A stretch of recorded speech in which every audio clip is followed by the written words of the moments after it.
When all this Prince Harry madness first began, there was little doubt in some people's minds who was to blame: Meghan Markle, with her fancy American ways, well-turned ankles and fashionable Californian psychobabble.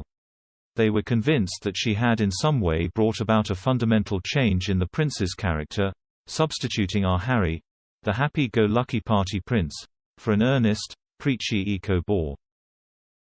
Where once he seemed so relaxed that he was practically horizontal, all of a sudden he became tight-lipped and tense. There was only one plausible explanation: Meghan. She had stolen his heart and was now busy reformatting his mind, undermining his relationship with his family, his country, his crown, and reshaping him as her ticket to fame and fortune. Now, I'm not saying there isn't some truth in that. After all, there's no doubt that the pre-Meghan Harry was very different to the post-Meghan model. And there's also no doubt that since they moved to America, she has wasted no time cashing in on her royal connections. She is already possibly the most famous woman in the world, and well on her way to becoming one of the richest. But I don't think Shusha's the only one to blame. I believe Harry is just as complicit. It's only that we've never really wanted to accept it because in our minds he is still that tragic young boy at his mother's funeral. But that Harry is gone now and the man we see before us is a very different kettle of fish.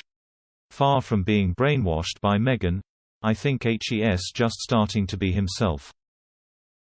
It now transpires that for a long time he has hated being a royal. He has intimated as much on many occasions, in particular when he was a serving member of the armed forces.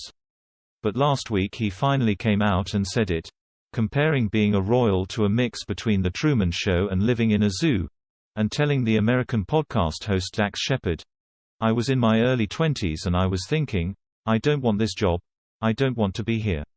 I don't want to be doing this." Not only that, it seems he has always harbored deep resentment for his father and that whole firm side of the family for the unfair way he felt his mother was treated.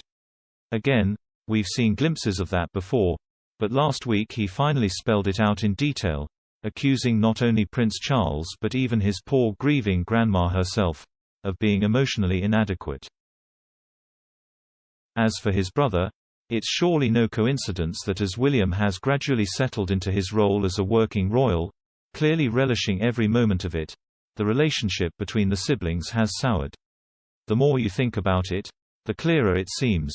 However much Meghan may have seen Harry as a way in, he saw her as a way out, an opportunity to escape from a role that he clearly considered toxic. "Look what it did to my mum, and torturous, it's the job, right? Grin and bear it."